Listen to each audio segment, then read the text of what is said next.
Assalamualaikum warahmatullahi wabarakatuh. How are you everyone?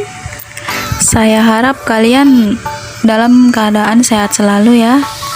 Baiklah, di sini saya akan menjelaskan tentang simple present tense. Apa sih itu simple present tense? Nah, simple present tense is an action, fact, habits, and events that are done repeatedly. Jadi, simple present tense itu adalah sesuatu aksi, fakta, kebiasaan, dan kejadian yang terjadi selama berkali-kali. Nah, jadi simple present tense ini itu contohnya dalam kehidupan sehari-hari kita itu seperti mandi, makan, berbicara, berdiri. Nah, itu kan kita lakukan secara berkali-kali tuh dalam kehidupan sehari-hari kita. Dalam bahasa Inggris, simple present tense memiliki rumus. Yang pertama ada rumus verbal. Yang positif, subject plus verb 1 plus s or es plus object. Verb 1 ini maksudnya ialah kata kerja. Nah, yang bentuk negatif ada subject plus do or does plus not plus verb 1 plus object. Dan yang interrogatif, do or does plus subject plus verb 1 plus object. Nah, apa sih itu subjek? Subjek itu ialah pelaku. Dan objek adalah penderita atau yang kita tuju ya. Di sini ada catatan saya buat. Subjek yang menggunakan do ialah I, you, we, they. Saya, kamu, kami, mereka. Nah, keempat subjek itu menggunakan do. Ada pula subjek yang menggunakan does, yaitu she, he, it. Dia perempuan, dia laki-laki, dan dia hewan atau benda. Selain itu, she, he, it ini kata kerjanya menggunakan s atau is. Langsung saja kita masuk ke contoh ya. Yang pertama, ini contoh yang bentuk positif. Donna speaks English very well. Donna berbicara bahasa Inggris dengan sangat baik. Speaks, ada tambahan huruf S di belakangnya karena kata kerja dasarnya speak.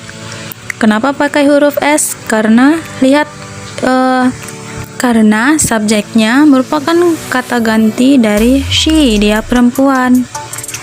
Oke, lanjut ke contoh yang bentuk negatif. Donna does not speak English very well. Di sini menggunakan does. Kenapa? Karena Donna dia merupakan pengganti dari she. Sedangkan she tadi menggunakan does. Sesuai dengan rumusnya tadi kan yang saya bilang.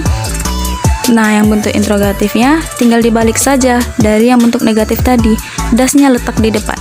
Does Donna speak English very well? Oke, untuk for more examples, untuk contoh yang lain, ini saya ada buat juga, kalian bisa pahami sendiri ya. Nah, lanjut kita masuk ke yang bagian nominal. Nominal ini digunakan untuk yang selain kata kerja, bisa untuk kata sifat, kata benda, atau yang lainnya. Ada pula rumusnya. Yang pertama, yang bentuk positif ialah subject plus to be plus object. Yang negatif, subject plus to be plus not plus object, dan interrogatif to be plus subject plus object. Untuk informasi, to be yang kita gunakan di sini adalah am is are. Mengapa? Karena di sini bentuknya present, sedang terjadi sekarang. Nah, subjek yang menggunakan to be am ialah I. Subjek yang menggunakan to be are ialah you, we, they. Subjek yang menggunakan to be is ialah she, he, it. Nah, untuk contohnya sendiri itu sudah bisa kita buat sendiri ya, mudah banget. Yang pertama ada she is very smart, she is not very smart, is she very smart. Di sini subjeknya she, menggunakan to be is, dan objeknya very smart. Ada pula contoh lainnya yang saya buat. We are usually busy on Sunday morning. Kami selalu sibuk di minggu pagi. Nah, yang kedua, Dimas isn't 18 years old. Isn't di sini merupakan singkatan dari is not. Dimas belum atau tidak berusia 18 tahun. Nah, yang terakhir, am I friendly to everyone? Apakah saya ramah kepada setiap orang?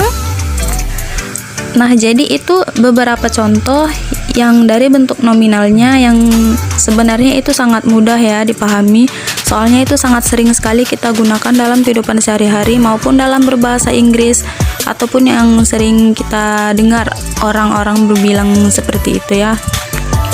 Alright, maybe hanya itu saja yang dapat saya jelaskan dan saya sampaikan. Lebih dan kurangnya saya mohon maaf. See you next time.